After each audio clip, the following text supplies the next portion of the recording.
Hey there.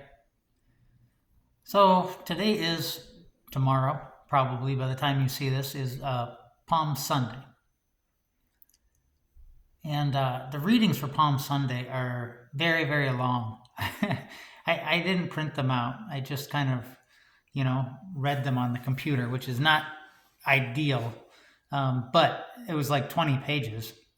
Um, and it's the whole story of the Passion, beginning from the preparation of the Passover um, to the Passover to the agony in the garden, Jesus' arrest, the trial, being led to the crucifixion, dying on the cross. They tell basically the whole story on Palm Sunday.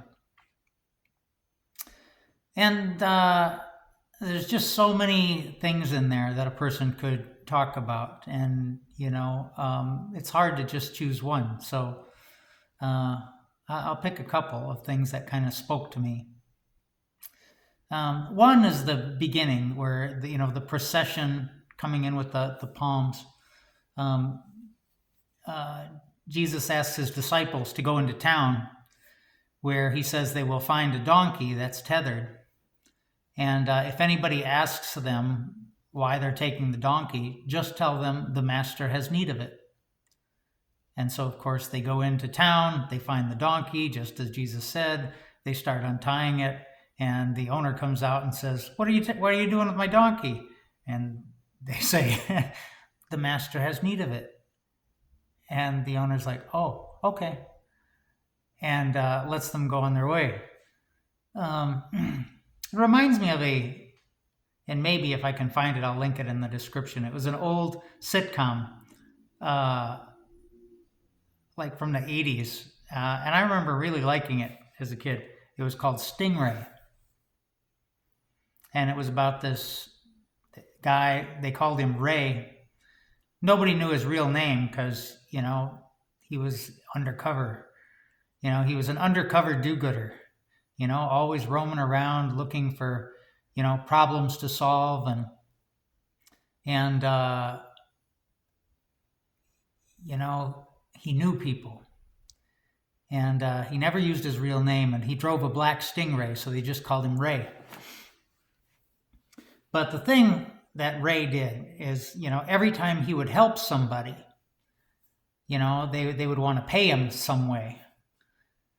And he would say, someday I'm going to need a favor. I don't know if that favor will be big. I don't know if that favor will be small. But someday I'm going to need you to do me a favor. And I don't know what that favor is right now. But that's the way you're going to pay me, is that when I need that favor, you need to pay up. And so Ray was always reinvesting in his do-gooding business because he was always collecting favors.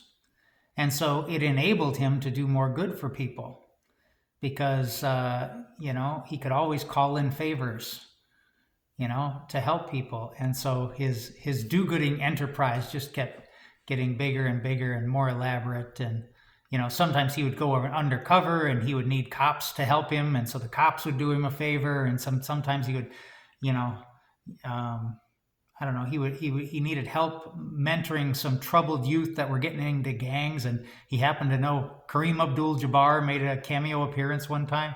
And so Kareem Abdul-Jabbar was showing up, helping to mentor these kids because he was doing a favor for Ray. Because Ray had done him a favor apparently at one point. And so sometimes I like to think of the image of Jesus like that. You keep doing good, and people want to pay you back. And the way that they pay you back is to help you in your mission to do good. And so when Ray asks for a favor, you pay up, whether that favor is big or whether that favor is small. So I don't know how Jesus helped the owner of that donkey. But when he comes into town, and these strange men are untying his donkey, and he asks them what they're doing, and they say, Ray has need of it. Jesus needs it. The master needs a favor. It's like, oh, okay. So that's one thing that struck me about the readings today. And another thing is always the I don't know if they still do it, but back in the day, I don't know if it was Time or Newsweek magazine. It was a weekly magazine that would come out that would, in the beginning of the magazine, they would kind of have the headlines, and they would have the winners and the losers of the week. And, they would have people in the news that were, winners that, maybe they made a lot of money, or they gained in popularity, or, they were a rising star. They just won a Super Bowl, who knows? And then the other side would be the losers. It would be the people who were embroiled in scandal, and the people who had, had just, experienced some kind of downfall.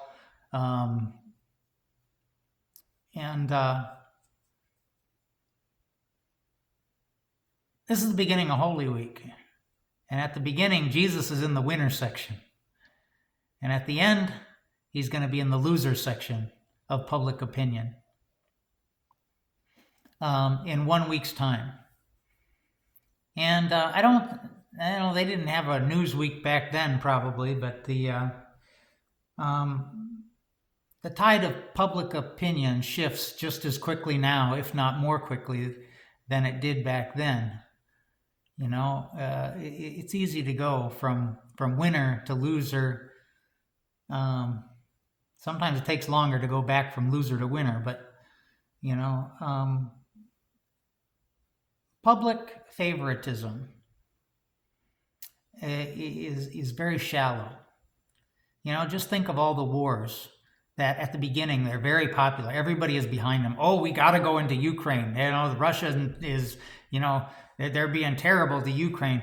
And, as the war goes on, there's more nuance, and people lose interest, and, you hardly hear about it, and it's still going on. Like, what's changed?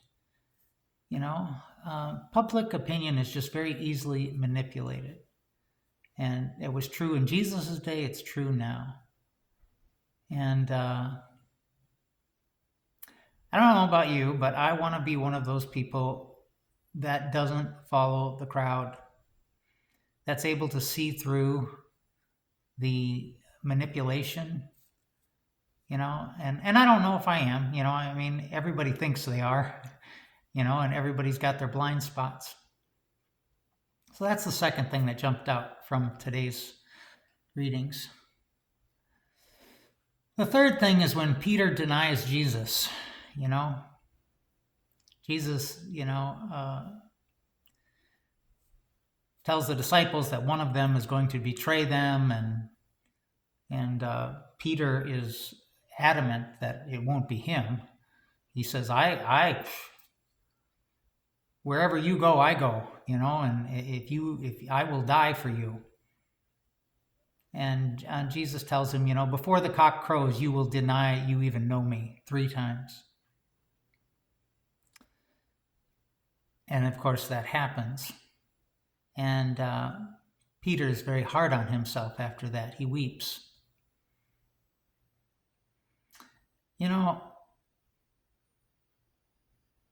We are harder on ourselves than God is on us. It reminds me, like Jesus' ability to predict Peter's denial reminds me of a sketch by Father Guido Sarducci from Saturday Night Live, where, he says, about God. He says, so you get to the end of the tunnel, right? And there's a God. He's waiting for you. Like he knew you was coming. Like he's a psychic or something.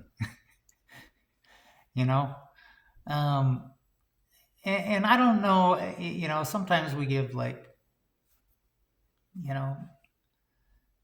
much more supernatural explanations to things that are just very human. Jesus knew Peter was going to deny him because he understood Peter. Understanding and love are the same thing. There's a line from a book that I liked that said that. Understanding and love are the same thing. You can't love somebody that you don't understand. Understanding is primary. And so it was that understanding, of what Peter was going to do, because he understood his character. He understood his weaknesses. He understood his humanity, his vulnerability, and,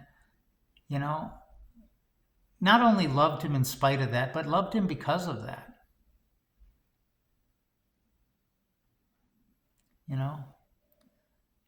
Today I was going to go knock on somebody's door because they have a wood pile out front, and I've been wanting to cut wood lately, and I've always been embarrassed to ask. I've driven by the house 2 times now. And today I thought, today's not going to be, I'm going to go up there and I'm going to knock on the door. And even as I'm approaching the house, thinking that, I'm going to do it, I'm sure God is watching down on me going, he ain't going to do it. Because I understand him better than he understands himself, So that's the other thing. And then finally, the last thing that, is, the whole notion where Jesus, he says, love one another as I have loved you.